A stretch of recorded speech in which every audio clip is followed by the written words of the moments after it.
As the night begins to fall, let us journey together, not just in our minds, but in our very souls, across the vast, rolling steppes of Mongolia.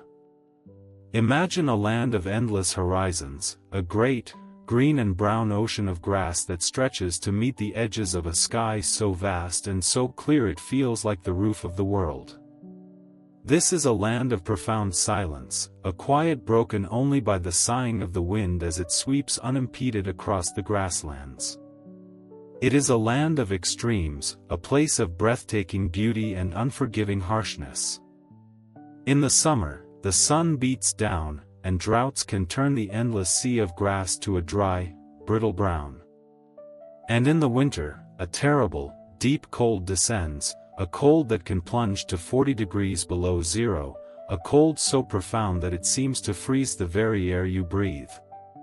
In this unforgiving landscape, only the strongest and most adaptable can survive. It was into this world, around the year 1162, that a child was born. He was born in a felt tent, its walls a warm, smoky barrier against the ever-present wind. His father was a man named Yasugii, a minor chieftain of the Borjigin clan, a man of some importance, but not a great power in the shifting, treacherous world of the steppes. His mother was a woman named Holun, a woman of strength and resilience who had been captured by Yasugii from a rival tribe. They named their newborn son Temüjin, a name taken from a Tatar chieftain whom his father had recently captured in battle, a common practice in a land where the lines between victory and vengeance were constantly being redrawn. And when this child was born, the legend tells us, he came into the world clutching a small clot of blood in his tiny fist, a dark, crimson jewel that was seen by the shamans as a powerful omen, a sign that this child was destined for a life of conflict and conquest. The Mongolia of Temüjin's birth was not a unified nation. It was a chaotic and violent patchwork of nomadic tribes and clans, Tatars, Merkits, Naimans, Karaits, and dozens more, all locked in constant, shifting cycles of raiding, alliance, and bitter betrayal. Life on the steppes was a relentless education in the arts of survival. From his earliest days, Temüjin learned the skills of the nomadic warrior. He learned to ride a horse before he could properly walk, becoming one with the animal, moving at a full gallop across the plains. He learned to shoot a bow from horseback with a deadly and instinctive accuracy. He learned to endure for days without food or shelter, to read the weather in the sky, and to understand the subtle language of the vast, open land. But even by the harsh standards of life on the steppe, the boy's childhood would prove to be exceptionally difficult. When he was just 9 years old, his father, Yasugii, took him on a journey to the family of his betrothed, a young girl named Borte. As was the Mongolian custom, he was to be left there with his future in-laws for a time, to learn their ways and to forge the bonds of a new alliance. On his journey home, however, a terrible fate befell his father. Yasugii accepted food from a group of Tatars, old enemies who recognized him. The food was poisoned. As he lay dying, he sent a trusted companion to ride with all speed, to bring his young son back to the family before it was too late. The death of the chieftain was a devastating blow, but what followed was a betrayal that would shape the course of Temüjin's life forever. Upon his father's death, the members of their clan gathered, and they made a cold and pragmatic decision. They refused to be led by a child. They would abandon the widow Holun and her young children to their fate. The deepest water dries up, they told his mother, their voices devoid of pity, the brightest stone crumbles. And with those words, they not only rode away, but they took with them the ancestral herds of horses and sheep, the family's only source of sustenance and survival. There is an old Mongolian proverb that says, when the master dies, the servants scatter like drifting smoke. When the mother tree falls, the saplings cannot stand alone. And so it seemed for this abandoned family.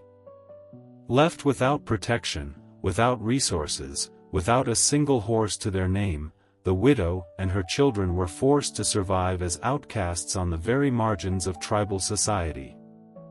This period of devastating poverty forged Temüjin's character in a crucible of hardship. He and his siblings learned to hunt marmots and to fish in the frozen streams. They learned to make clothes from the skins of field mice, carefully sewn together to protect them from the biting wind. They foraged for roots and berries, their every waking moment consumed by the simple, brutal necessity of finding enough food to survive another day. And through it all, his resilient mother taught them their most important lesson: their only hope of survival lay in their perfect unity. Together, she would tell them, you can withstand any enemy. But a single arrow is easily broken. It was a lesson in family loyalty that Temüjin would never forget, a principle that would one day become the foundation of his empire. In the vast, cold, and unforgiving wilderness, a chieftain's son was being remade into a survivor, the ember of his ambition being slowly, patiently forged in the fires of betrayal and loss. In the desolate, wind-scoured wilderness, the years of devastating poverty continued to forge Temüjin's character, but the lessons of survival were often brutal and heartbreaking. As he grew into a young man, now around 12 years old, his authority within the small, struggling family was challenged by his older half-brother, Bektir. In a world where a single fish caught in a frozen river or a marmot trapped on the plains could mean the difference between life and death for the entire family, a dispute over hunting spoils escalated into a grim and fateful confrontation. In an act that would establish his own dominance and his cold, pragmatic understanding of leadership, but would also burden his soul for years to come, Temüjin killed his half-brother.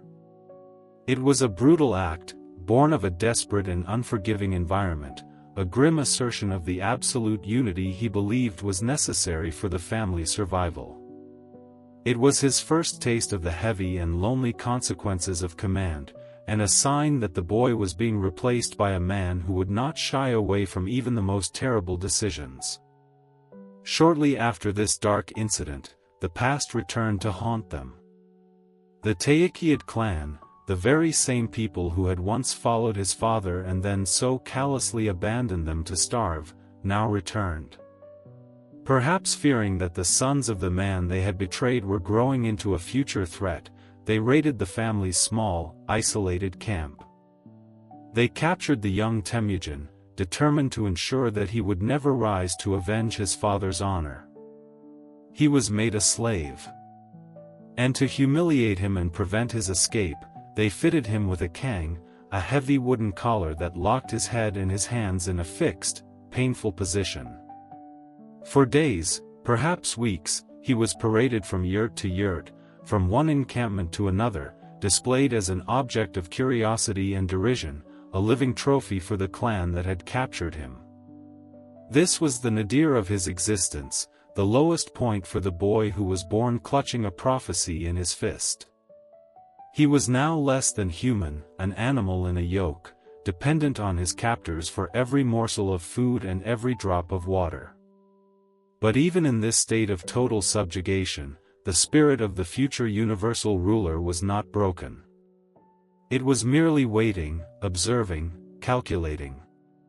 One night, during a loud and drunken celebration among his captors, he saw his opportunity. The guards were distracted by feasting and drinking, their attention dulled by fermented mare's milk. Seeing his chance, the captive, with a surge of desperate strength, smashed his heavy wooden collar against a large rock, the sharp crack of the wood lost in the noise of the party. And under the cover of the vast, indifferent darkness of the steppe, he fled. He ran to the nearby Onon River, immersing himself in the shallow, frigid water, using a small clump of reeds as cover, his breath held tight in his chest. A Temüjin pursuer soon spotted him. The man, whose name was Sorganshira, rode his horse to the river's edge and looked directly at the fugitive boy, their eyes meeting in the pale moonlight. For a long, silent moment, the fate of Temüjin, and perhaps the world, hung in the balance. But then, in a mysterious and inexplicable act of mercy, the pursuer chose not to reveal his location. He turned and, shouting to the other searchers, directed them elsewhere. This small, quiet act of kindness from an enemy would be long remembered by Temüjin, who, when he later rose to power, sought out and rewarded the man who had spared his life. Even in these darkest moments, he was learning the profound power of both cruelty and mercy, lessons that would shape his own unique style of leadership. After escaping from captivity, Temüjin reunited with his family.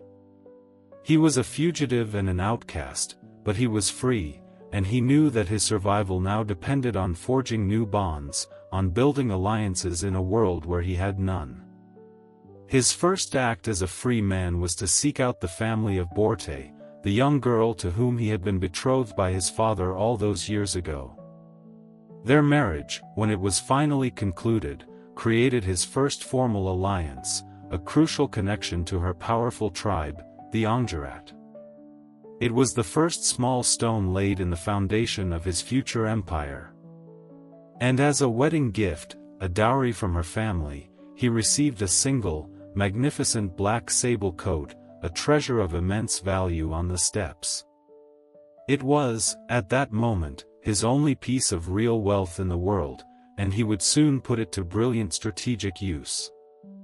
Understanding that in the treacherous world of the steppes, a man without powerful allies was a man simply awaiting his death, Temüjin took his magnificent coat and embarked on a journey to find Togrul, the powerful Khan of the Karate tribe. Togrul was an old friend of his late father, his sworn blood brother, or Anda. Imagine the scene: the young, impoverished Temüjin, a man with no land and no warriors to his name, arriving at the vast encampment of one of the most powerful rulers on the steppe. He was granted an audience in the Khan's great yurt. There, he presented the valuable sable coat, his entire fortune, as a gift to the great Khan. It was a masterful move, an act of profound strategic insight. By giving such a precious gift, he was not just buying protection, he was re-establishing the sacred bond that had existed between their fathers, and demonstrating that even in poverty, he understood the language of power, loyalty, and honor. He secured Togrul's promise of support, famously declaring, "I will be your right hand, and together we will unite the felt tent-dwelling people." The great Khan, moved by the gesture and the memory of his old friend, accepted the alliance. The fugitive, the outcast, the escaped slave, had just secured the protection of one of the most powerful rulers on the steppe. The first great alliance was made, and the long, slow climb to power had truly begun. The alliance with Togrul Khan of the Karates gave the young Temüjin something he had not known since childhood, a measure of security. But the unforgiving world of the steppe was not yet finished with its trials. Shortly after his marriage to Borte, disaster struck once more.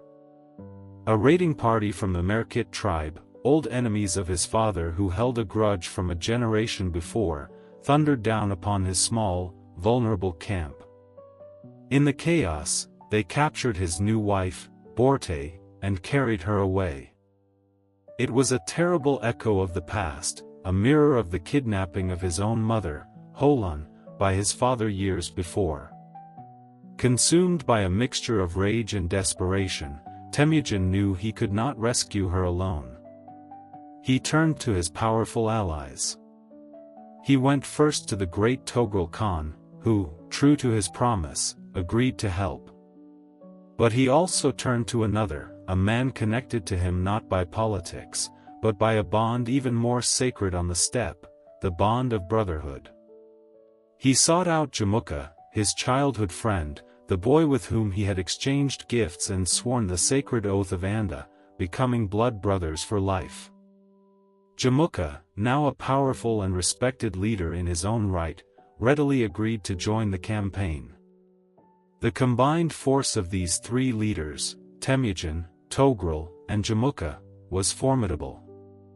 They launched a successful campaign against the Merkits, and after several months, Borte was rescued and returned to her husband.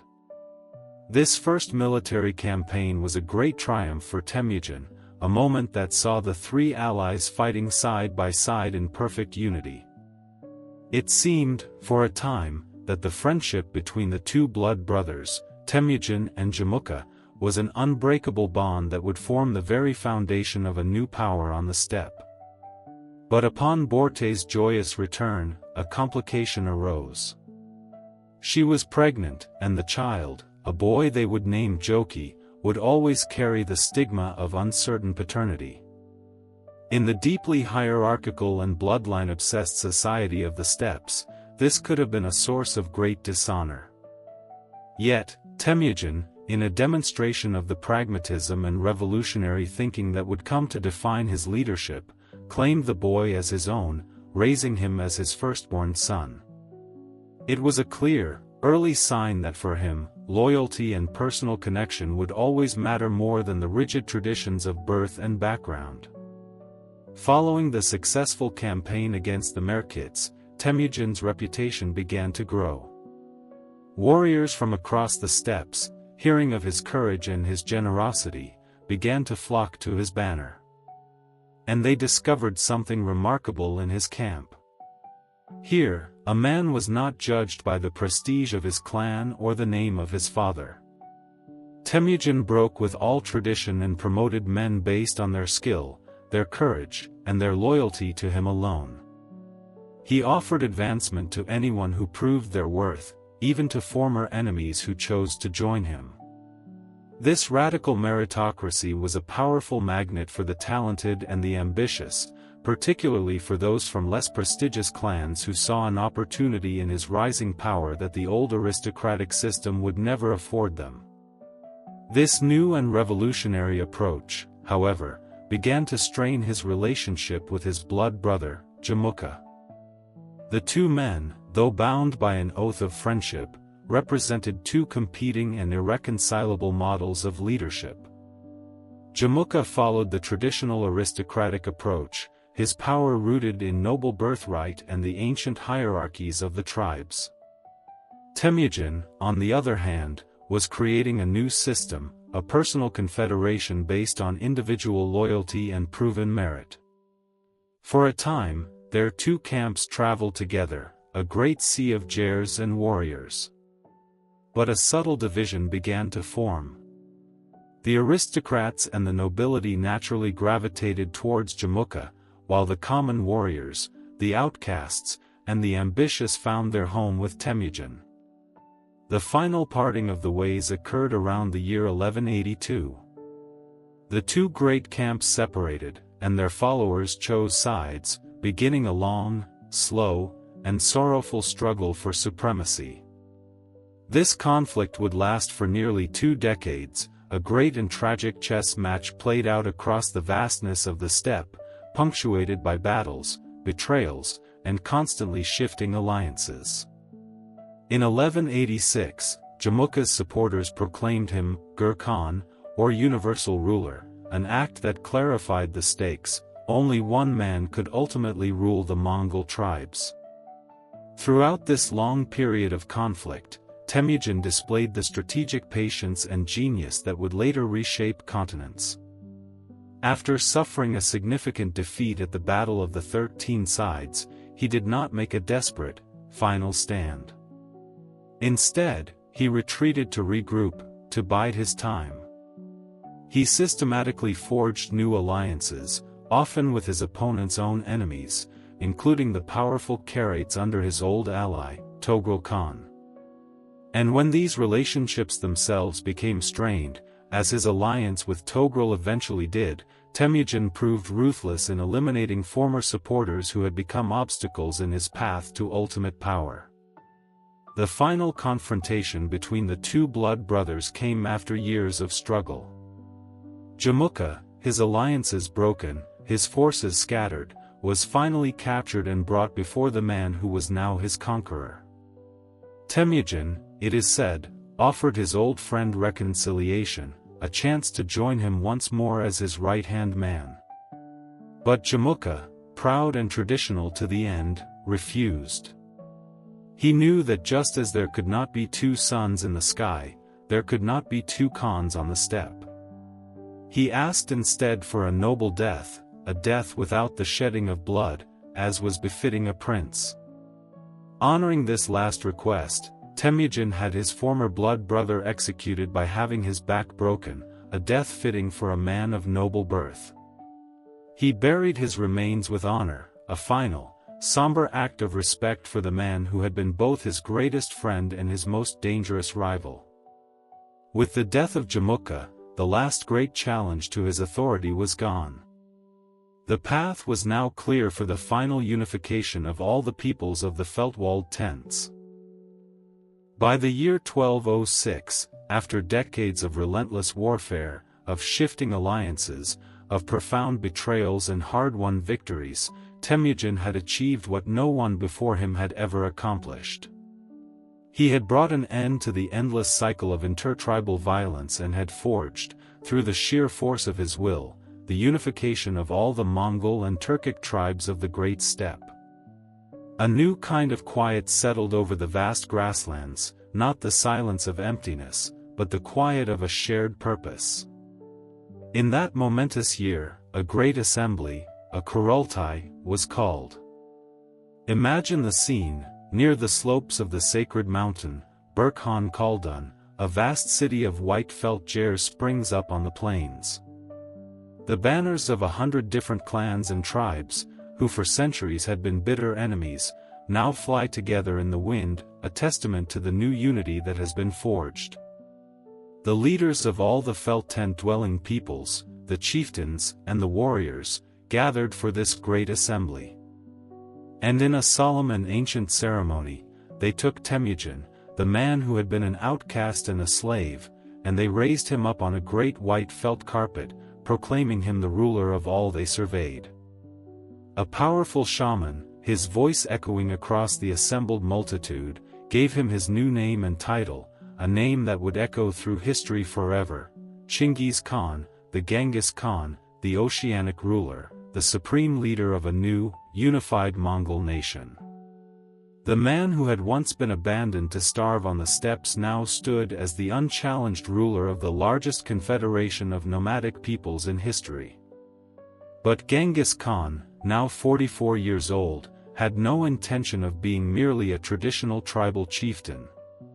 He immediately set about the monumental task of transforming this loose confederation of warriors into a disciplined and organized state. His first and most important act was to institute the Yasa, a great legal code that established a single, standard set of laws for all the tribes, replacing the patchwork of ancient and often conflicting customs. The Yasa was harsh and absolute. It banned the kidnapping of women, a practice that had brought such sorrow to his own family. It made theft a crime punishable by death. It demanded absolute loyalty to the Khan. It was a law designed to bring order and predictability to a world that had long been governed by chaos. His next great reform was a revolutionary reorganization of the military and of society itself. He created a decimal system, organizing all warriors into disciplined units of 10, 100, 1,000, and 10,000, a great division known as a Chuman. This was more than just a military reform, it was a profound social one. He deliberately broke up the old tribal groupings, mixing men from different, and often formerly rival, clans into the same units. A man's loyalty was no longer to his old clan chieftain, but to his commander of 10, his commander of 100, and ultimately, to the great Khan himself. This system forged a new, unified identity, creating for the first time a true Mongol nation. He also dismantled the old, entrenched tribal aristocracy that had for so long dominated steppe society. In its place, he created a new elite, one based not on noble birth, but on proven skill, courage, and, above all, unwavering loyalty and service to him. The sons of the defeated chiefs who had opposed him were marginalized, while loyal followers, regardless of their background, were given positions of great authority. He established a rudimentary bureaucracy to administer his growing realm and created a corps of elite messengers, known as arrow-bearers, who could rapidly transmit his commands across the vast territories now under his control. And at the very heart of his new state, he created a personal guard unit, the Keshig, whose members, chosen for their absolute loyalty, would go on to become his most trusted generals, his governors, and the administrators of his future empire. Genghis Khan had completed the first phase of his remarkable journey. He had risen from an outcast boy to become the emperor of a new, powerful, and unified nation. But he was not content to rule only the peoples of the steppe. Standing before the assembled leaders at the great Kurultai, he declared his breathtaking ambition to the world. "I have risen from the brown earth to the throne of gold," he announced. "I intend to bring the entire world under my hoof-beats."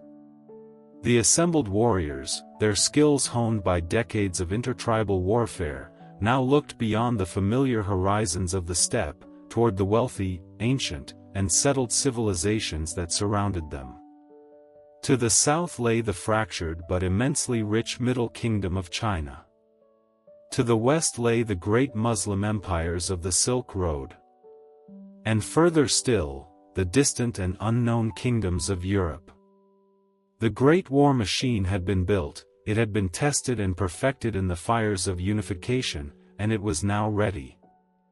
The nomad had become an emperor, and the world was about to discover the terrible, unstoppable efficiency of the Mongol horde.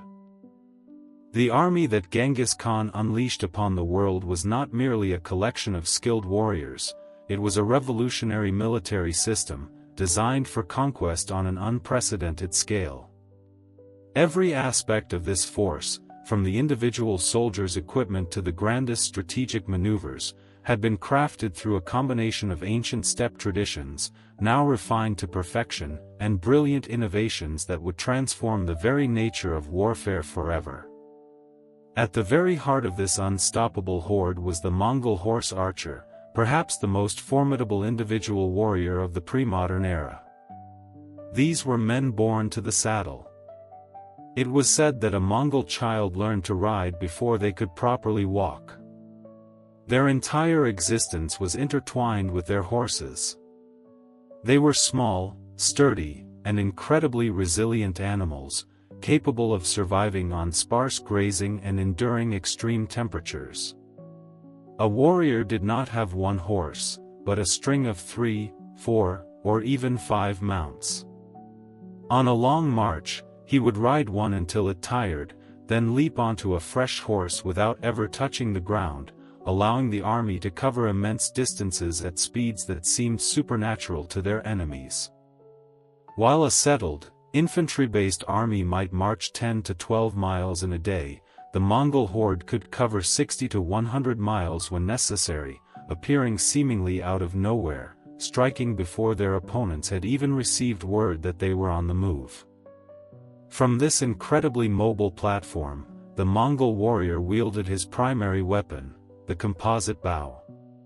This was a technological marvel, a laminated construction of wood, horn, and sinew, bound together with animal glue. It was immensely powerful, with a draw weight that could exceed 160 pounds, and an effective range of over 300 yards, a distance that could outrange almost any contemporary weapon. Firing this bow with deadly accuracy while galloping at full speed was a skill that a Mongol warrior learned from early childhood. He could release a shower of arrows upon an enemy formation long before they could respond, thinning their ranks and sowing chaos before the real battle had even begun. Each fighter carried 2 or 3 of these powerful bows and a quiver containing up to 300 arrows of various types, including specialized armor-piercing arrows designed to defeat heavily armored knights. Genghis Khan organized this lethal force into a revolutionary decimal system that overrode all traditional tribal affiliations. Warriors were grouped into units of 10, 100, 1,000, and a great division of 10,000, known as a Chuman. This organization facilitated precise control and communication across vast and complex battlefields. But more importantly, it created a meritocracy, where leadership was based on proven skill and unwavering loyalty, rather than on noble birth. The most talented fighters, regardless of their origins, could rise through the ranks, creating an army that was not just disciplined, but intensely motivated. And that discipline was absolute. The penalty for desertion or for failing to retrieve a fallen comrade from the battlefield was death. Genghis Khan understood that wars were won as much in the mind as on the battlefield, and he elevated psychological warfare to a chillingly effective art form. He used terror as a strategic weapon with a cold and terrifying precision. Before attacking a major kingdom, his forces would systematically annihilate smaller settlements that resisted, while generally sparing those that surrendered immediately and without a fight. Survivors from the destroyed cities were often sent ahead to the next target, their harrowing tales of devastation spreading a wave of fear that preceded the main army's advance. As word spread of entire cities being razed and their populations massacred, many subsequent cities chose to surrender rather than face a similar fate. This calculated use of brutality was not random, it was a powerful incentive for submission, allowing his forces to absorb vast territories without having to fight for every single town and castle. What truly distinguished the Mongol military was its unmatched operational mobility and its mastery of fluid battlefield tactics. Their signature maneuver was the feigned retreat.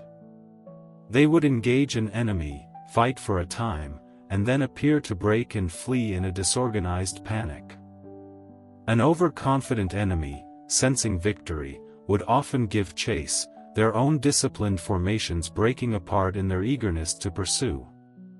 Then, at a prearranged signal, the fleeing Mongols would suddenly wheel around, turning on their disorganized pursuers, while other Mongol forces, hidden on the flanks, would emerge to envelop and destroy the trapped and bewildered enemy.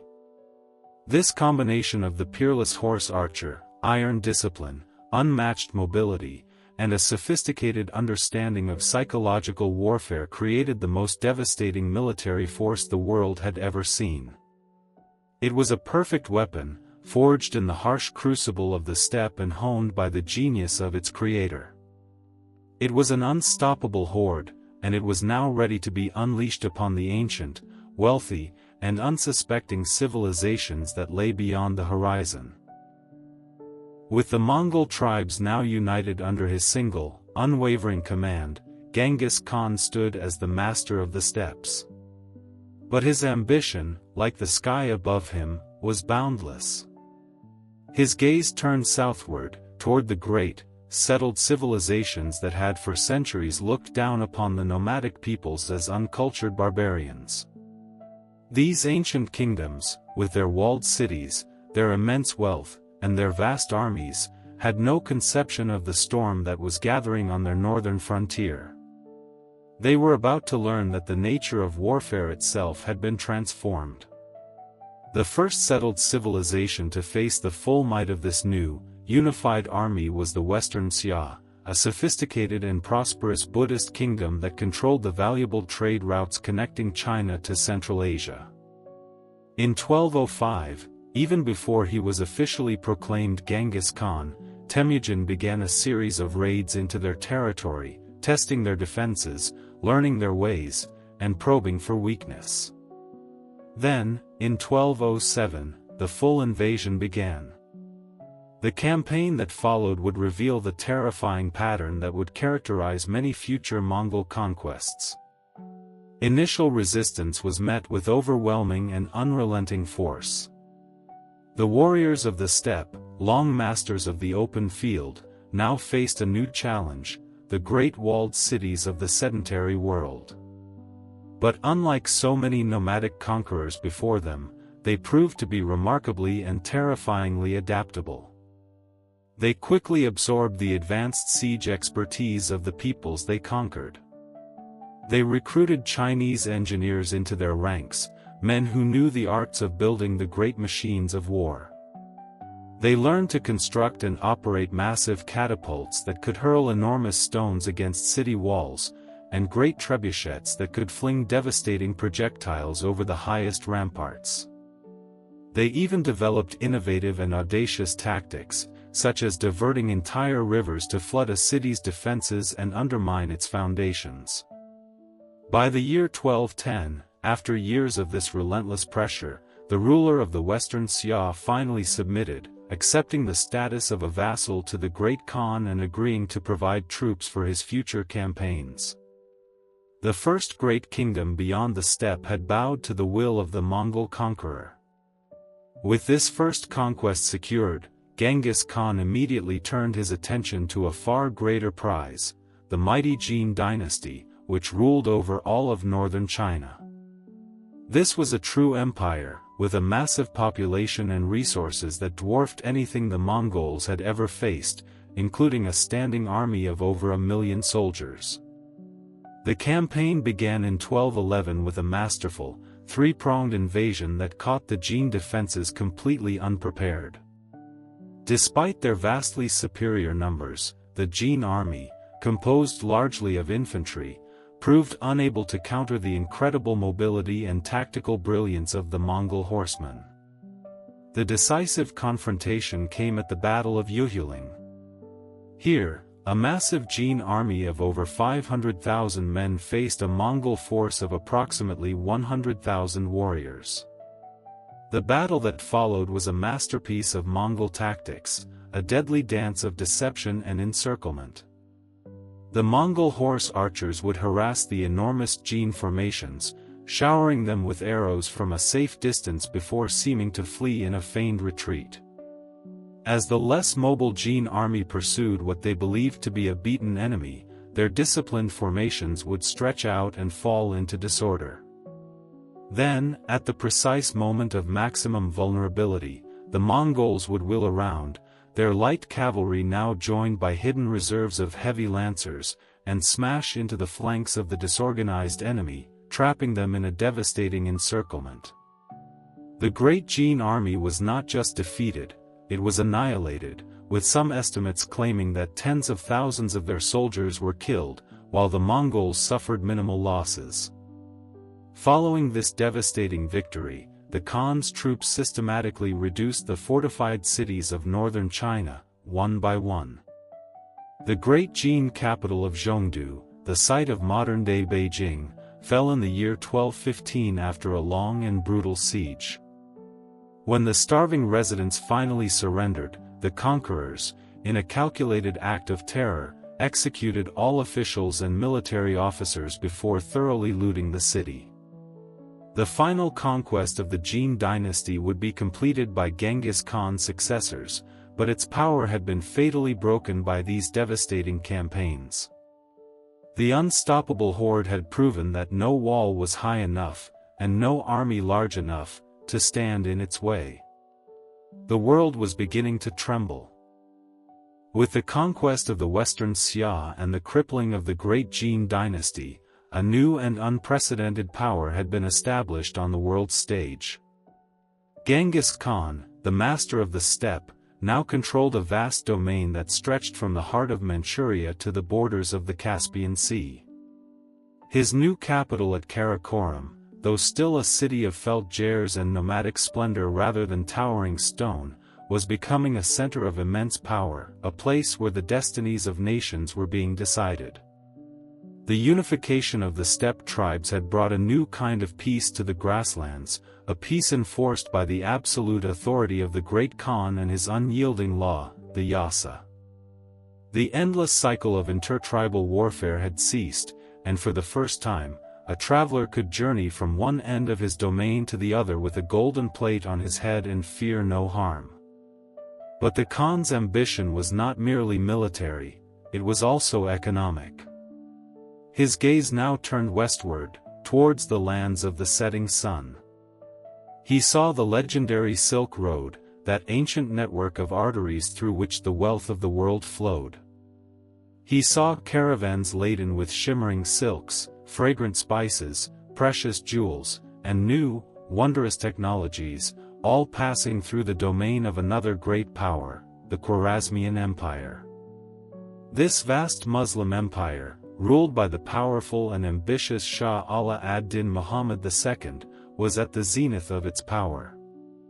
It controlled a huge territory that encompassed modern-day Iran, Afghanistan, and much of Central Asia. Its great cities, Samarkand, Bokhara, and the capital, Gurganj, were jewels of Islamic civilization, centers of learning, art, and immense commercial wealth. The Shah, proud and confident in his massive army of Turkic slave soldiers, saw himself as one of the world's great potentates, and he looked upon the rising power of the nomadic Mongols to the east with a mixture of curiosity and disdain. Genghis Khan, for his part, initially saw the Khwarezmian Empire not as a target for conquest, but as a potential partner. He envisioned a great, open trade route, a Pax Mongolica, that would stretch across the entire breadth of Asia, allowing for the free and safe passage of goods and ideas between the East and the West. It was a vision of global connection, of mutual prosperity, and he took the first steps to make it a reality. He sent a diplomatic mission to the court of the Shah, carrying with him gifts and a message of peace. "I am the master of the lands of the rising sun," his message declared, "while you rule those of the setting sun. Let us conclude a firm treaty of friendship and peace." The Shah, though perhaps wary, agreed. The two most powerful empires in Asia had, it seemed, established a peaceful and profitable relationship. To inaugurate this new era of trade, Genghis Khan assembled a massive caravan. Imagine it, a procession of some 500 camels, laden with the treasures of his new empire. There were bars of silver from the Chinese mines, luxurious furs of ermine and sable from the northern forests, and bolts of the finest silk, woven with intricate patterns. The caravan was composed of some 450 merchants, mostly Muslims, chosen specifically to ease their passage through the lands of the Shah. It was a clear and powerful symbol of the Khan's intentions, a gesture of immense goodwill and commercial ambition. As this great caravan began its long journey westward, its merchants dreamed of the profits they would make in the legendary markets of Samarkand, unaware that they were marching not towards prosperity, but towards a terrible and tragic fate. The caravan's journey ended at the Khwarezmian frontier city of Otrar. The city was governed by a man named Inalchuk, a relative of the Shah's mother, a man whose greed was matched only by his arrogance. When he saw the immense wealth of the Mongol caravan, his eyes widened. Perhaps he was genuinely suspicious, believing the merchants to be spies. Or perhaps he simply saw an opportunity for personal enrichment that was too great to resist. He seized the entire caravan, imprisoning the merchants and confiscating their goods. He then sent a message to the Shah, accusing the merchants of espionage. The Shah, without investigation, and perhaps influenced by the governor's greed, gave his tacit approval. Inalchuk, emboldened by the Shah's response, committed an act of catastrophic foolishness. He had all 450 merchants executed. When the news of this massacre reached Genghis Khan, his reaction was not one of immediate, explosive rage. Instead, he displayed a chilling and terrible restraint. He chose to believe that this atrocity was the act of a rogue governor, not the official policy of the Shah. He dispatched a second diplomatic mission, a group of 3 envoys, to the Shah's court. Their message was simple and direct: hand over the governor of Otrar for punishment, and return the confiscated goods. It was a final chance for a peaceful resolution, a final opportunity for the Shah to avert a disaster. But the Shah, in an act of supreme and fatal arrogance, chose not just to refuse, but to add a profound and unforgivable insult. He had the chief Mongol envoy executed. And for the other two, he had their beards publicly shaved off, a gesture of extreme humiliation in Mongol culture, before sending them back to their master. When these two shamed envoys finally returned to the Khan's court, carrying with them the head of their murdered colleague, a profound and terrible silence fell over the Mongol capital. Genghis Khan, upon seeing this ultimate insult, knew that the time for diplomacy was over. He turned his back on his court, and for 3 days and 3 nights, he retreated alone to the summit of the sacred mountain, Burkhan Khaldun. There, he communed with the eternal blue sky, the supreme deity of his people. When he descended from the mountain, his face was like a mask of stone, his eyes holding a cold, unquenchable fire. His desire for trade had been burned away, replaced by an absolute and all-consuming thirst for vengeance. He had offered peace, and had been met with murder and humiliation. Now, he would offer only war. He declared that he would personally lead his armies west to exact a terrible revenge upon the Shah and his entire empire.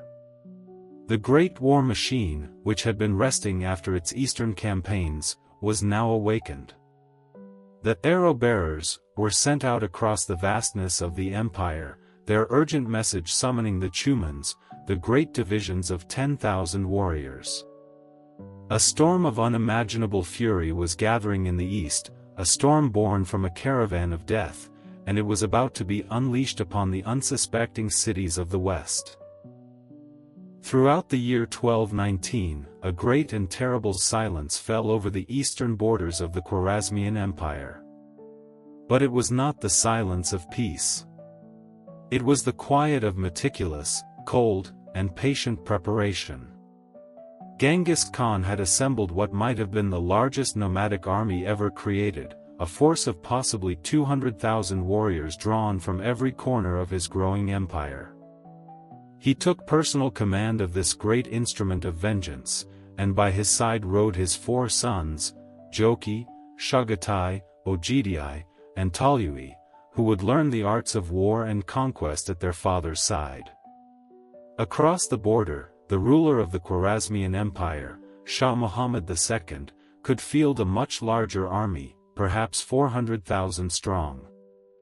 But rather than concentrating his superior numbers for a decisive battle, the Shah made a fatal strategic error. Fearing the Mongols' reputation for mobile warfare and feigned retreats, and perhaps mistrusting the loyalty of his own commanders, he chose to disperse his powerful army, scattering his forces in garrisoned cities across his vast empire. He believed the great walls of his cities would wear down the nomadic invaders. He failed to understand that he was not facing a traditional army, but a force that had mastered the art of siegecraft, a force that would now be able to destroy his armies one by one, in detail. The invasion began in the early months of 1220.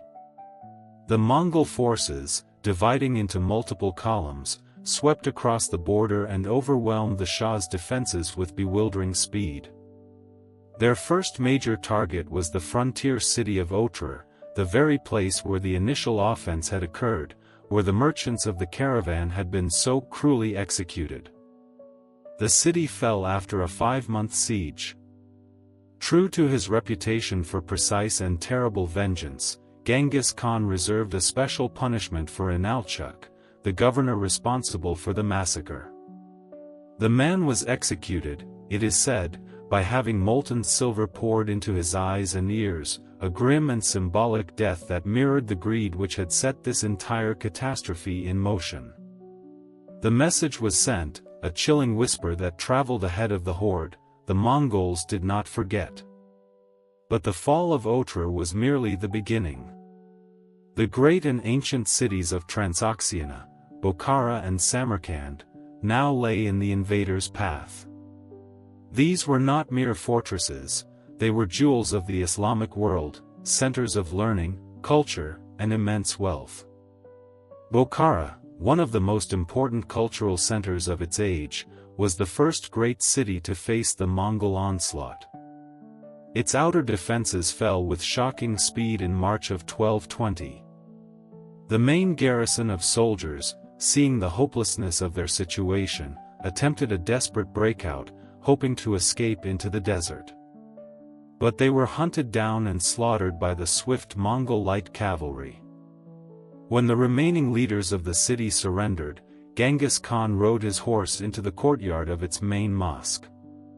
Standing before the city's terrified notables, he declared himself the flail of God, sent to punish them for their sins. He then ordered them to bring forth all their hidden treasures. After the city had been thoroughly looted, the Mongols employed a new and terrifying tactic of psychological warfare. They rounded up the surviving population of Bokhara and used them as human shields for the assault on their next target, the magnificent city of Samarkand. Imagine the horror of the defenders of Samarkand, looking out from their high walls and seeing not just the enemy army approaching, but their own countrymen, their friends and relatives, being driven before the Mongol troops, forced to fill the moats with their bodies or to charge the walls ahead of the invaders. This tactic had a profound and devastating psychological impact, shattering the will to resist. Samarkand, with its massive walls and a huge garrison of some 100,000 soldiers, was thought to be impregnable. Yet, it fell within days. The city's Turkish mercenaries, hoping to save themselves, attempted to surrender separately. Genghis Khan had them all executed, reinforcing his brutal message that resistance and betrayal were equally futile. The city was taken, and its population suffered a terrible fate. But its skilled artisans, some 30,000 craftsmen, were carefully separated from the others and deported to Mongolia, their skills now belonging to the growing empire. As these great cities, the pride of his empire, fell one by one, Shah Muhammad fled westward, rather than gathering his remaining forces to face the invaders. This decision to abandon his people completely demoralized his armies and his subjects. A special Mongol detachment, a flying column of some 20,000 warriors led by the Great Khan's two most brilliant generals, Jebe and Subutai, was dispatched to hunt him down. They pursued the once mighty ruler relentlessly across his shattered empire. The Shah was eventually cornered, a fugitive in his own land, and he died in isolation and despair on a small, lonely island in the Caspian Sea. The great king who had so arrogantly defied the Khan of the steppe died with nothing. The first part of the great vengeance was complete. With the death of Shah Muhammad II, a great power vacuum was left at the heart of his crumbling empire. But the spirit of resistance was not yet entirely extinguished. It now fell to his son, the brave and charismatic Jalal al-Din, to rally the remaining forces and continue the desperate fight against the Mongol invaders. He was a warrior of great courage, a stark contrast to his father, and he would prove to be a persistent and troublesome thorn in the side of the Mongols for years to come. But while Jalal al-Din waged his guerrilla war on the periphery, the main Mongol armies, under the command of Genghis Khan's sons, turned their attention to the great, wealthy, and populous heartland of the empire, and to its magnificent capital city. This was the city of Gurganj, known to the Persians as Urgench, located in the rich delta of the Amu Darya River. It was a city of immense wealth, a vibrant center of commerce and culture, with a population of over 1 million people. Its libraries were filled with priceless manuscripts, its workshops produced the finest silks and ceramics, and its formidable walls, protected by the great river, were thought to be impregnable. The siege of Gurganj, which began in late 1220, would become one of the longest, most difficult, and most brutal of the entire campaign. The city's defenders, inspired by the news of Jalal al-Din's early victories, fought with a desperate and heroic ferocity. The Mongol siege tactics, which had proven so effective against other cities, were tested to their absolute limit here.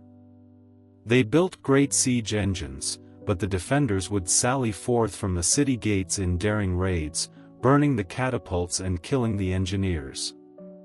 The fighting was house to house, a bloody, grinding battle for every street and every alleyway. The Mongols, unaccustomed to this kind of urban warfare, suffered heavy casualties. The siege dragged on for months, a testament to the city's resilience. But the Mongols were relentless. They brought in thousands of captives from surrounding regions to serve as laborers, forcing them to fill the city's moats and build siege ramps under a constant hail of arrows. Finally, after more than 6 months of brutal, attritional warfare, the Mongols breached the city walls. But even then, the battle was not over. The fighting in the streets was so intense that the invaders resorted to a new and terrible tactic. They began to systematically destroy the city block by block, using pots filled with naphtha, a kind of primitive incendiary grenade, to set the houses on fire, burning out the defenders. When the city was finally subdued, the Mongol commanders, their patience exhausted by the long and costly siege, showed little mercy. The population was rounded up. The city's skilled artisans, as was the Mongol custom, were separated and sent back to Mongolia. The rest of the population faced a terrible fate. But the final act of destruction was yet to come. The city of Gurganj, which had resisted so stubbornly, was to be made an example of. The Mongols, in a final, terrifying display of their engineering prowess and their absolute will, diverted the course of the great Amu Darya River. Imagine the scene: thousands of laborers, working under the direction of Mongol engineers, building a great dam, redirecting the powerful current of one of Central Asia's mightiest rivers. Then, they broke the dikes. A great, unstoppable wall of water was unleashed upon the already burning and devastated city. The river, which had been the source of the city's life and wealth, now became the instrument of its utter annihilation. The floodwaters swept through the ruins, dissolving the mud brick buildings, erasing the streets, and transforming the once magnificent capital into a vast, silent, and muddy lake. The city of Gurganj was not just conquered, it was erased from the face of the earth. While this great drama was unfolding at the capital, another, even more personal, tragedy was taking place in the great Khorasanian city of Nishapur. This city, famous for its turquoise mines, its beautiful pottery, and its centers of learning, had initially surrendered to the Mongol forces under the command of Genghis Khan's brilliant general, Jebe. But after the Mongol forces had moved on, the city rebelled. Genghis Khan dispatched another army to retake the city, this one commanded by his son-in-law, Tekuchur. During the ensuing siege, Tekuchur was struck by an arrow fired from the city walls and was killed. When the news of his son-in-law's death reached Genghis Khan, it transformed the campaign from a strategic objective into a matter of profound personal vengeance. The Khan's favorite daughter, who was Tekuchur's widow, was consumed by grief. She made a terrible request of her father, that every living thing in the city of Nishapur be put to the sword, so that her husband's death would be avenged. Genghis Khan, his heart hardened by the loss, granted her request. The city was retaken, and the terrible vow was carried out with a chilling and methodical precision. The entire population was slaughtered. To ensure that no one could survive by feigning death, the Khan's daughter reportedly requested that every man, woman, and child be decapitated, their heads piled into great, grim pyramids as a monument to her grief. In a final, terrible act, to fulfill the vow that no living thing would be spared, even the city's cats and dogs were hunted down and killed. When the slaughter was complete, the city itself was systematically demolished. Its walls were torn down, its buildings leveled, and the very ground upon which it had stood was plowed and sown with barley, a symbolic act to ensure that nothing would ever grow there again. The great city of Nishapur, a jewel of Persian civilization, was utterly and completely annihilated. The great vengeance was now complete.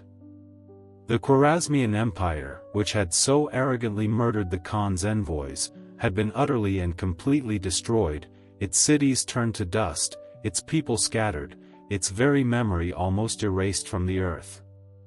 The world had now seen the full, terrifying extent of the great Khan's wrath.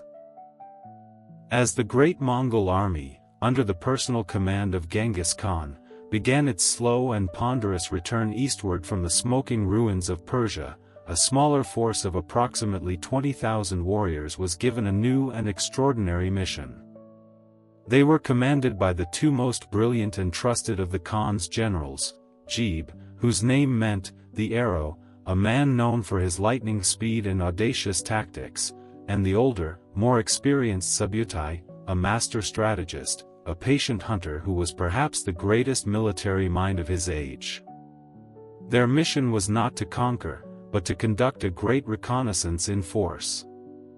They were to be the eyes and ears of the Khan, to ride west, to map the unknown lands, to learn of the peoples and kingdoms that lay beyond, and to test their strength.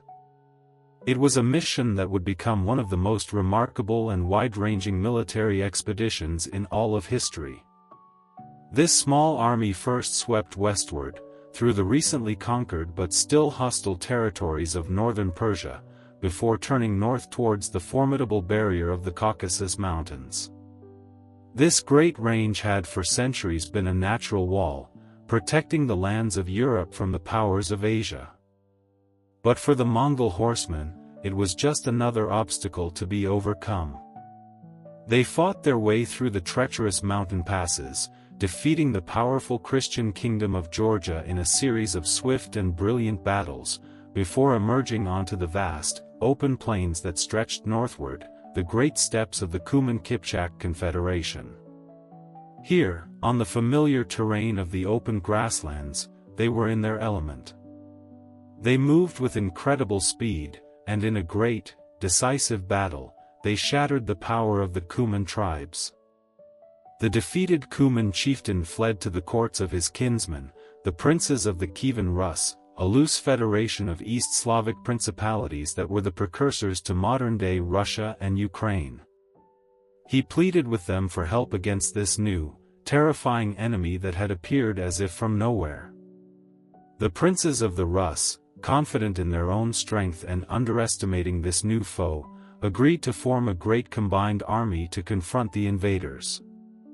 What followed was a masterpiece of Mongol strategy, a perfect and deadly execution of their signature tactic, the feigned retreat.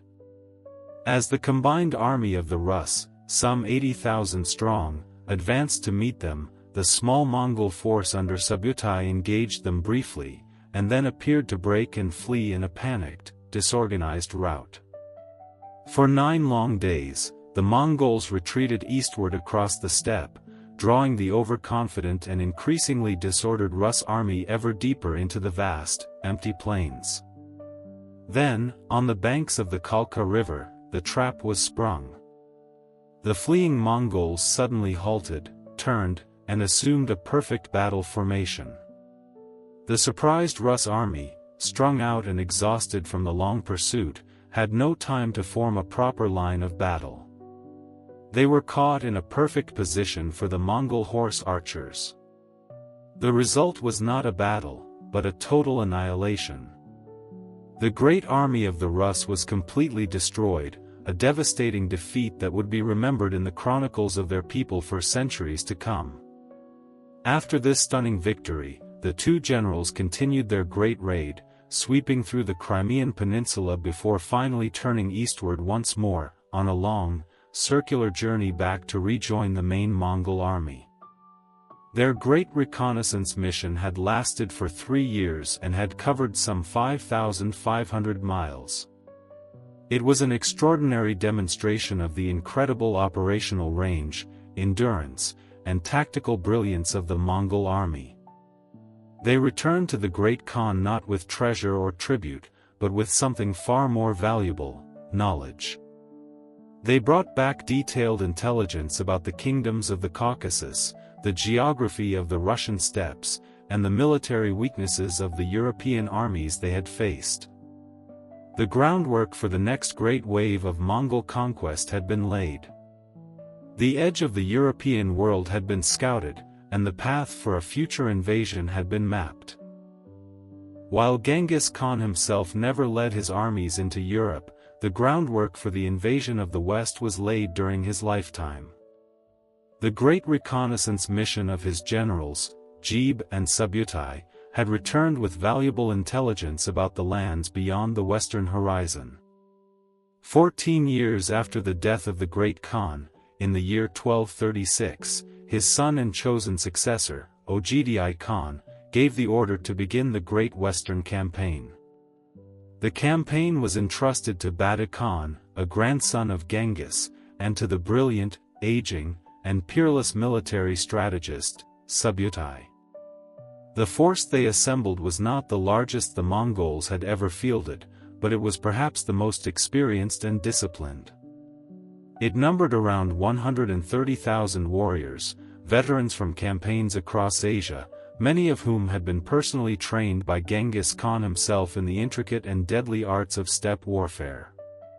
The invasion of Europe began with a systematic and brutal subjugation of the principalities of the Rus, the loose federation of East Slavic states that was the precursor to modern Russia. The once powerful Kievan Rus was, by this time, weakened by internal divisions, and its princes made the fatal error of facing the invaders independently rather than combining their forces. The great cities of the Rus fell one after another. In December of 1240, Kiev, the magnificent jewel of Russian cities, was besieged and utterly destroyed. Visitors in subsequent years reported seeing nothing but vast mounds of skulls and bones where the great city had once stood. With the Rus principalities shattered, the Mongol advance continued westward at an alarming pace. In early 1241, they were poised to strike at the heart of Central Europe. Once again, they employed their signature strategy of multiple, coordinated advances. One force under Bada Khan moved through Poland, while another, the main force under Subutai, targeted the powerful Kingdom of Hungary. The kingdoms of Europe, with their armies of heavily armored knights, had no experience with a foe of this sophistication. On April 9, 1241, a Polish army, supported by German Teutonic knights, met the northern Mongol force at the Battle of Legnica. The European army, led by Duke Henry II of Silesia, was confident in its strength. But they were unprepared for the tactics they were about to face. The battle began with a disciplined Polish charge that initially pushed back the Mongol light cavalry. But this was a deliberate feigned retreat. As the European knights pursued what they believed to be a beaten enemy, their formations became strung out and disordered. Then, the Mongols deployed a psychological weapon never before seen in Europe: smoke bombs that created thick, disorienting clouds on the battlefield. When the Mongol horsemen suddenly wheeled and counterattacked, they caught the confused knights in a perfect position, targeting their unarmored horses and rendering the heavily armored warriors immobile and helpless on the ground. The defeat was catastrophic. Duke Henry was killed, his head displayed on a spear. The victors reportedly collected 9 large sacks of ears from the fallen European warriors as a grim tally of their victory. Just 2 days after this stunning victory in Poland, the main Mongol force under the brilliant Subutai confronted the massive Hungarian army of King Bela IV at the Battle of Mohi. The Hungarian army, numbering perhaps 80,000 men, was one of the largest and most powerful in all of Europe. But Subutai set an elaborate and masterful trap. Under the cover of night, he secretly constructed a pontoon bridge across the Sejo River, while launching a noisy, diversionary attack at the main stone bridge. When the Hungarian forces concentrated to defend the obvious crossing point, the main Mongol army poured across their improvised bridge and completely outflanked the European army. The Hungarians retreated to their defensive wagon fortress, but this became a death trap as Mongol archers surrounded it, raining arrows on the densely packed troops within. Then, Subutai deliberately left an apparent gap in the encirclement, an invitation to escape. But it was merely a killing zone, where hidden heavy cavalry waited to annihilate the fleeing troops. The Hungarian army was essentially destroyed in a single day, with an estimated 70,000 casualties. In the aftermath of these twin victories, the Mongol armies had all of Eastern Europe at their mercy. They occupied Hungary and sent raiding parties into Austria, Croatia, and Bulgaria. By the end of 1241, their scouts were reportedly seen at the very gates of Vienna. Europe seemed poised to fall. And then, in perhaps one of history's most consequential and unexpected turns of events, the advance suddenly halted. News had arrived from the distant Mongol capital of Karakorum. On December 11, 1241, the great Khan, Ogdi, had died.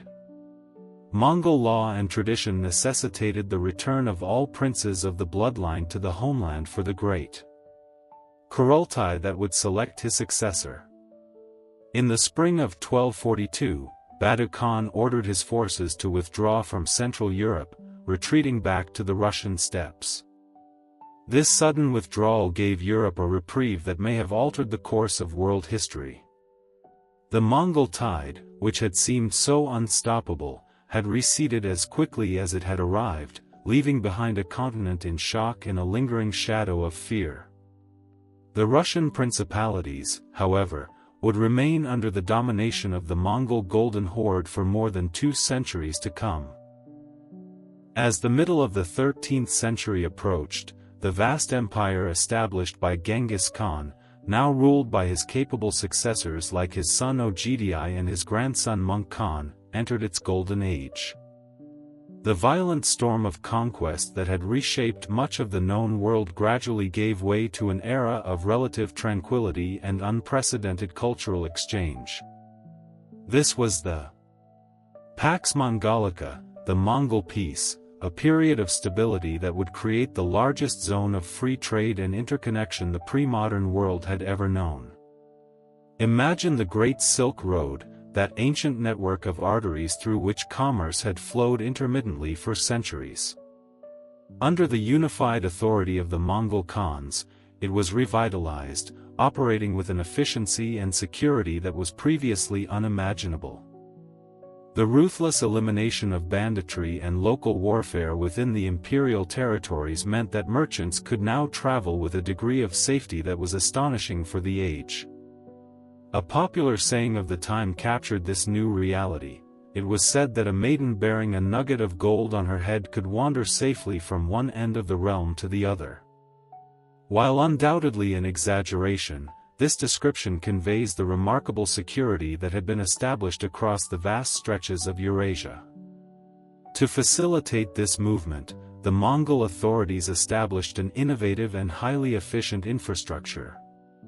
The most important of these was the Yems system, a vast network of post stations placed approximately a day's ride apart throughout the entire empire. Each station maintained fresh horses, food, and accommodations for official messengers and authorized travelers. An imperial messenger, carrying a peza, a special tablet of authority issued by the Khan, could requisition fresh horses and supplies at any station, allowing them to travel up to 250 miles in a single day under urgent circumstances. This remarkable communication system, a kind of pony express on a continental scale, was the nervous system that bound together territories separated by thousands of miles, allowing for the rapid transmission of commands, intelligence, and information. The imperial capital at Karakorum, established by Genghis Khan in the Mongolian homeland, became a microcosm of this new, connected world. European visitors, like the Franciscan friar William of Rubruck who visited in 1254, marveled at the diversity they encountered. He described a city where Nestorian Christians, Buddhists, Muslims, and traditional shamans all practiced their faiths openly. He saw Chinese architects who had designed the Grand Imperial Palace, and he even met a Parisian goldsmith, Guillaume Boucher, who had been captured during the campaigns in Hungary. This French artisan had designed for the Khan's palace a magnificent silver fountain, an elaborate device that dispensed various beverages from silver spouts shaped like lions, a symbol of the empire's ability to collect talent from across the world and put it to service at the center of power. This period of relative peace and protected travel enabled an unprecedented technological and cultural diffusion across Eurasia. Innovations that had previously remained isolated within specific cultural spheres now traveled rapidly along the imperial trade routes. Gunpowder, that transformative Chinese invention, moved westward, where it would eventually revolutionize warfare in the Middle East and Europe. Printing techniques, astronomical instruments, and mathematical concepts similarly spread across previously insurmountable cultural boundaries. At the economic heart of this system was paper currency, another innovation adopted from China. Backed by the full authority of the empire, it transformed global commerce. The famous Venetian traveler, Marco Polo, marveled at this system, noting that the Great Khan had seemingly mastered the alchemy of turning simple mulberry bark into money through the power of his imperial seal. Perhaps most remarkably, the empire practiced a level of religious tolerance that was almost unheard of for its time. While the ruling elite initially followed their traditional shamanic beliefs, they adopted a pragmatic approach to the diverse faiths of their subjects.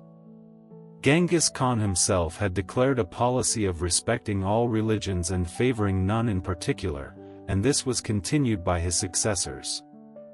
Clergy of all faiths, Buddhist monks, Muslim imams, and Christian priests, were often exempted from taxation and conscription. This policy fostered a climate of intellectual exchange, particularly at the imperial courts, where khans would often arrange formal debates between representatives of different faiths. However, this new, interconnected world had a dark side. The very success of the imperial system in facilitating movement across vast distances created a new and terrible vulnerability. Along with merchants, diplomats, and ideas, disease also traveled the protected trade routes with unprecedented ease. The devastating plague known as the Black Death, which likely originated in the grasslands of Central Asia, would spread along these routes in the mid-14th century, eventually causing catastrophic devastation across much of Asia and Europe. But for a time, for nearly a century, the Pax Mongolica represented a unique moment in human history. It was a world connected, a world of relative peace and astonishing exchange, an empire born of brutal conquest that had, in its maturity, created the conditions for a new kind of global prosperity. It was a fragile peace, and one that would not last, but its legacy would alter the trajectory of human civilization forever. For a time, in the middle of the 13th century, it seemed as if the great, unified Mongol Empire, stretching from the shores of the Pacific to the plains of Hungary, might last forever. The Pax Mongolica had brought an unprecedented era of stability and connection to the vast Eurasian continent. Under the firm and capable rule of Monk Khan, a grandson of Genghis, the empire reached its absolute zenith of power and territorial extent. The Great War Machine, though now more measured in its use, was still active on multiple fronts, pushing the boundaries of the empire ever outward. In the west, Mong's brother, Hulagu Khan, was leading a massive army through Persia and into the heart of the Islamic world, where he would sack the legendary city of Baghdad and bring an end to the Abbasid Caliphate.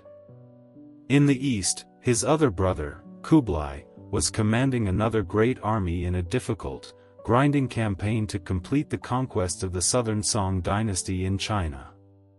From the imperial capital at Karakoram, the commands of the great Khan, carried by the swift messengers of the Yem system, directed the movements of armies and the destinies of nations thousands of miles apart. The illusion of a single, eternal, and indivisible world empire had never been stronger. But the very success of the empire, its immense size and its incredible diversity, contained the seeds of its own eventual division. The bonds that held it together, forged by the iron will of Genghis Khan and the shared purpose of his immediate successors, began to stretch and fray under the weight of its own immensity. The great turning point, the moment the first major crack appeared in the magnificent edifice of the empire, came in the year 1259. The great Khan, Mongol, died during the siege of a fortress in China. The news of his death, a single, devastating piece of information, was carried by the fastest riders of the Yem system. Imagine it, a whisper traveling from a dusty campaign tent in Sichuan, passed from rider to rider, across rivers and mountains, through deserts and grasslands, a shockwave of uncertainty rippling outward from the heart of the empire. As the news reached them, the great Mongol armies halted their campaigns at the very height of their power. Hulagu, having just conquered Baghdad, paused his advance towards Syria and Egypt. The Golden Horde, pressing on the borders of Europe, looked eastward. All eyes turned inward, toward the Mongolian heartland, for no clear succession process was in place. What followed was the first major civil war within the imperial family, a conflict that would permanently shatter the unity of the empire. Mong's two younger brothers, Kublai and Erik Bok, both made a claim for the throne. It was not merely a personal power struggle, it was a profound ideological conflict over the very soul and future of the Mongol Empire. Erik Bok, the younger of the two, was based in the traditional capital of Karakoram. He represented the conservative, traditionalist steppe aristocracy. He was the guardian of the homeland, a staunch defender of the ancient Mongol way of life, the Yasa of Genghis Khan. He and his supporters believed that the Mongols should remain true to their nomadic roots, that their strength lay in the harsh discipline and simple virtues of the grasslands. They looked with deep suspicion upon the corrupting influence of the wealthy, decadent, sedentary civilizations they had conquered. Kublai, on the other hand, who had spent years governing the conquered territories of northern China, represented a more pragmatic and adaptive vision. He was a man of immense intelligence and curiosity, and he had come to understand that to rule a vast, ancient, and populous civilization like China, one could not simply impose the laws of the steppe. He believed that the Mongols must themselves adapt, embracing the customs and sophisticated governance models of the people they now ruled. His court was already filled with Chinese advisors, Confucian scholars, and Tibetan Buddhist monks. He was building cities, patronizing the arts, and thinking not like a nomad, but like an emperor of a great and settled nation. The war between the two brothers was long and destructive. It was a war fought not just on the battlefield, but in the realm of legitimacy. Both brothers convened their own Kurultai, their own great assembly, and had themselves proclaimed Great Khan by their respective supporters.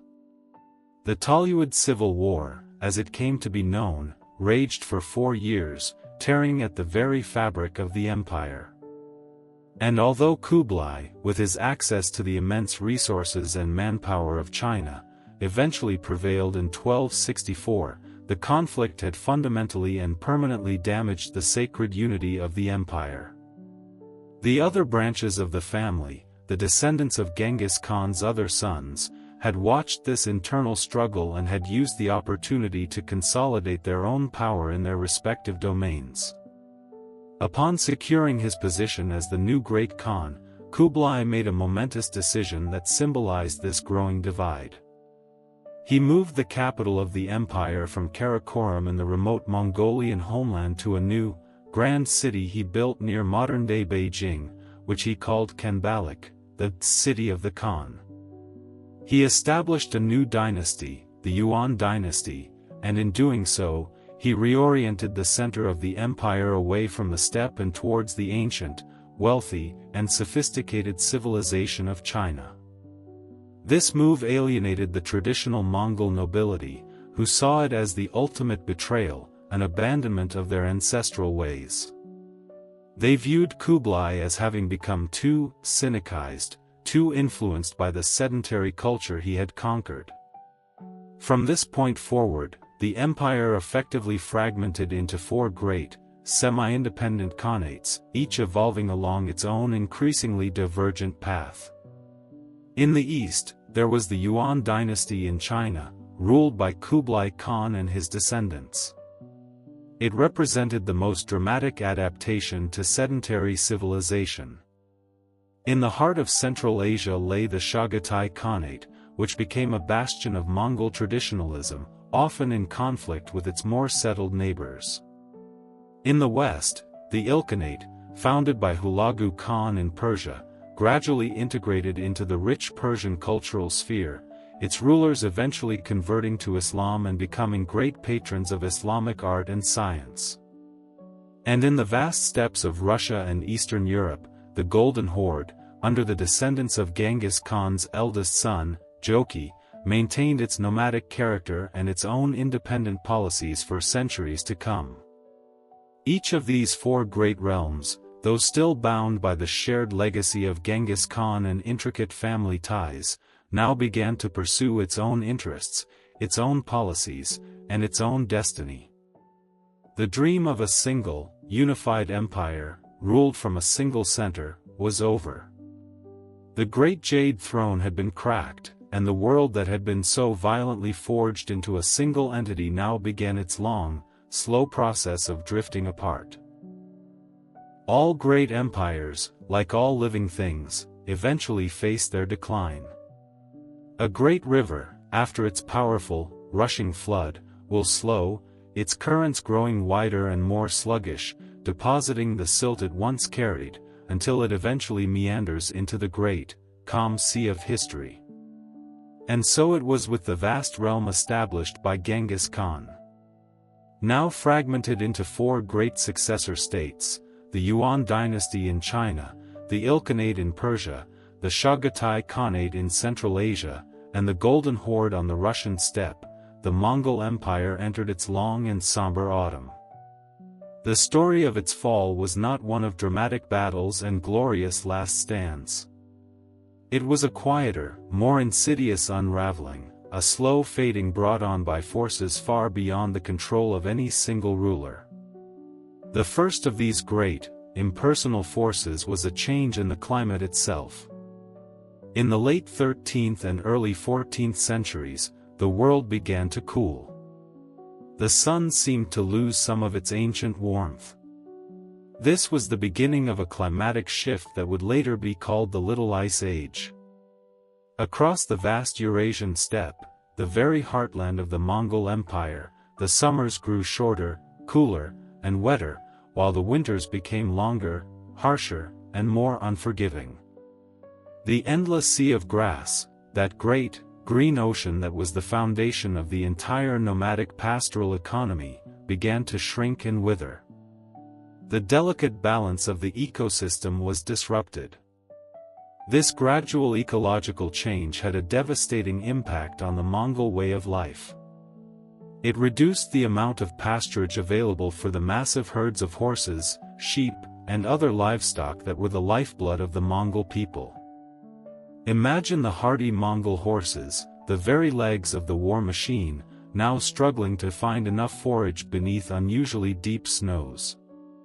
Imagine the great herds of sheep, the source of food, milk, and felt for their jares, growing thin and weak through the long, bitter winters. The great horse herds, which had once allowed a warrior to ride 100 miles in a day, could no longer be maintained at their former size. This slowly but surely eroded the decisive military advantage of mobility that the steppe warriors had once maintained over the settled, agricultural societies they had conquered. The land itself, which they had once understood so intimately, seemed to be turning against them. The second great force of decline was a direct and tragic consequence of the empire's greatest achievement. The unprecedented connectivity established during the Pax Mongolica, with its safe and efficient trade routes, had created the ideal conditions for the rapid spread of a pandemic. Along with merchants, diplomats, ideas, and technologies, disease also traveled the Silk Road. In the 1340s, a devastating plague, which would come to be known in Europe as the Black Death, likely originating in the grasslands of Central Asia, began to spread along these imperial highways. It was a silent, invisible traveler, moving from city to city, from continent to continent, with terrifying speed. Imagine the great caravan cities of the Silk Road, places like Sarai or Tabriz, once bustling with life, their markets filled with the sounds of a dozen different languages and the scent of exotic spices. Now, imagine an eerie silence falling over these same cities. The plague, in its devastation, disrupted economic systems, shattered communities, and fatally undermined the authority of the ruling khans. It is estimated that this terrible pandemic may have killed between 30% and 50% of the population across much of Eurasia. It was a catastrophe on a scale that the world had never before seen, a great dying that weakened every one of the successor khanates, leaving them vulnerable to internal rebellion and external threats. The very trade routes that had been the arteries of the empire's wealth now became the vectors of its destruction. And as these great external forces were at work, a quieter, internal transformation was also taking place. The fierce, martial spirit that had enabled the original conquests began to fade. The descendants of Genghis Khan, the grandsons and great-grandsons, were no longer raised on horseback on the open steppe, learning to hunt and fight from the age of 3. They were born and raised in the opulent palaces of Khanbalik in China and Tabriz in Persia. They wore robes of silk, not animal skins. They learned the arts of calligraphy and poetry, not just the art of the bow. They were surrounded by the luxuries and sophisticated customs of the ancient civilizations their ancestors had conquered. This gradual process of cultural assimilation led to the erosion of their unique military advantages. The children of the ruling elite, no longer trained from birth in the hard arts of nomadic warfare, could not match the extraordinary hardiness and skill of their forefathers. And at the same time, their enemies had learned from them. They had adopted Mongol tactics and, ironically, were now using the gunpowder weapons that the Mongols themselves had helped to spread across Eurasia, a technology that would eventually neutralize the decisive advantage of the horse archer. The fall of the Yuan dynasty in China exemplifies how these various forces came together to bring an end to Mongol rule. In the middle of the 14th century, the Yuan rulers faced a perfect storm of crises. Major flooding along the Yellow River, perhaps linked to the changing climate, devastated the northern heartland, causing widespread famine and displacement. The paper currency, which had once been a strength of their administration, suffered a catastrophic collapse due to overprinting, wiping out the savings of the merchant class and causing economic chaos. The Black Death ravaged the population. And a deep resentment among the native Chinese officials and peasants, who had long been treated as second-class citizens under Mongol rule, finally boiled over into open rebellion. A movement known as the Red Turbans launched a large-scale uprising against Yuan authority. In 1368, the last Yuan emperor, Togon Timur, a man more interested in mechanical contraptions and courtly pleasures than in the arts of war, fled his grand capital at Kanbalik. He retreated with his court back to the ancestral Mongolian steppe, not as a great Khan returning to his homeland, but as a defeated refugee. The native Chinese Ming dynasty was established, and the Mongol rule over China, the richest and most populous of their conquered lands, was over. The great dream of a world empire, which had seemed so close under Kublai Khan, was now truly and irrevocably broken. As the great echoes of the Mongol conquests faded across the vastness of Eurasia, the fragmented remains of the once mighty realm entered their final chapter. The decline of the great steppe empire unfolded gradually over centuries, rather than in a single dramatic collapse. The fate of each of the four successor khanates followed its own distinct path, influenced by geography, local conditions, and the emergence of new and powerful regional forces. In the east, the northern Yuan dynasty, established by the royal family after their expulsion from China, maintained the closest connection to the original imperial homeland. Retreating to the Mongolian plateau, these descendants of Kublai Khan preserved their traditional steppe culture while nursing dreams of one day reconquering the rich lands to the south. For decades, they remained a significant military power, launching repeated raids into the territory of the new Chinese Ming dynasty. But the decisive blow to their power came in 1388, when Ming forces defeated them at the Battle of Bir Lake. This catastrophic defeat killed much of the remaining imperial nobility and scattered the survivors. Though the northern Yuan continued to exist nominally for centuries, they never again posed a serious threat to China. In a final, profound transformation, many of the Mongol tribes converted to Tibetan Buddhism, a religion whose values of nonviolence gradually replaced the fierce warrior ethos of the steppe. By the 17th and 18th centuries, the once proud descendants of Genghis Khan were gradually absorbed into the expanding Manchu Qing dynasty, effectively ending the last direct political connection to the imperial legacy in its own homeland. In the west, the once mighty Golden Horde, which had ruled over the Russian principalities for so long, also underwent a process of fragmentation, splitting into several competing hordes. This internal division coincided with the rising power of the Grand Duchy of Moscow, which had initially grown strong as a privileged tribute collector for the Khans. Under leaders like Ivan III, Moscow began to assert its independence. The symbolic moment of liberation came in 1480, when Ivan III refused to pay homage to the Khan of the Great Horde, effectively ending the so-called Mongol yoke over Muscovy. Over the following centuries, the rising Russian state methodically absorbed the territories of the former Golden Horde, conquering the Khanates of Kazan, Astrakhan, and Sibir, and eventually annexing the last powerful remnant, the Crimean Khanate, in 1783. In the Middle East, the Ilkhanate in Persia had already collapsed by the mid-14th century, but its cultural legacy endured. The magnificent artistic and intellectual traditions established during the Mongol period continued to flourish under the new regional dynasties that succeeded them. And in Central Asia, the Chagatai Khanate eventually gave rise to new powers, including the great conqueror Timur, or Tamerlane, who, though not a direct descendant of Genghis Khan, claimed connection to the imperial lineage and consciously modeled his own vast, though short-lived, empire on the Mongol precedent.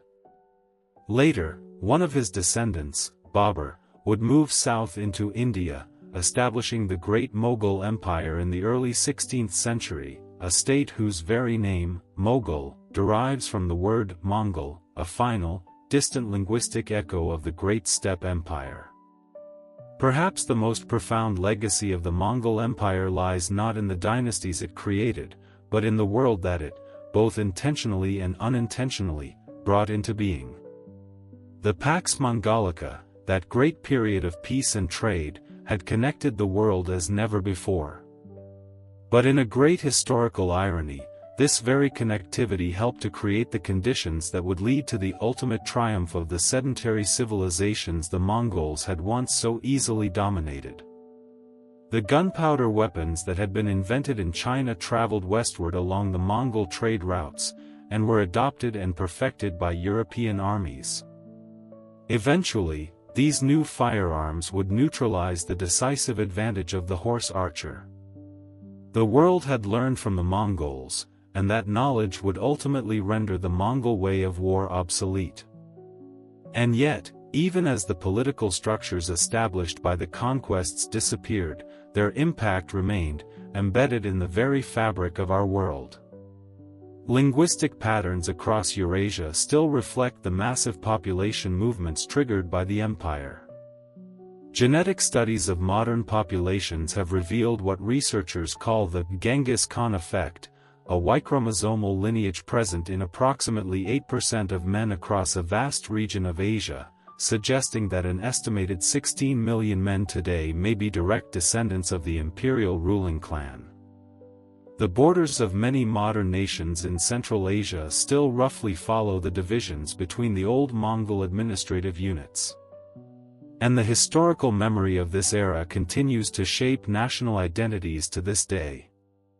In modern Mongolia, Genghis Khan is revered as a national hero, the founding father of their nation, his image appearing on everything from monuments to currency. In other regions, the memory is more complex and often contested, a story of brutal conquest and foreign domination. As you drift now into the deepest realms of sleep, imagine once more the endless horizons of the Mongolian plateau, where this remarkable story began. Picture the felt tents against the vast sky, the horses grazing on the windswept grass, the humble origins of a force that would reshape the world. The physical empire created by Genghis Khan and his successors has vanished, like morning mist from the steppe. Yet, the world it helped create, a world connected, transformed, and forever altered by this extraordinary historical phenomenon, remains our inheritance. The echo of those hoofbeats across the centuries has faded into a whisper, a story to be told on a quiet night, a final, peaceful invitation to rest.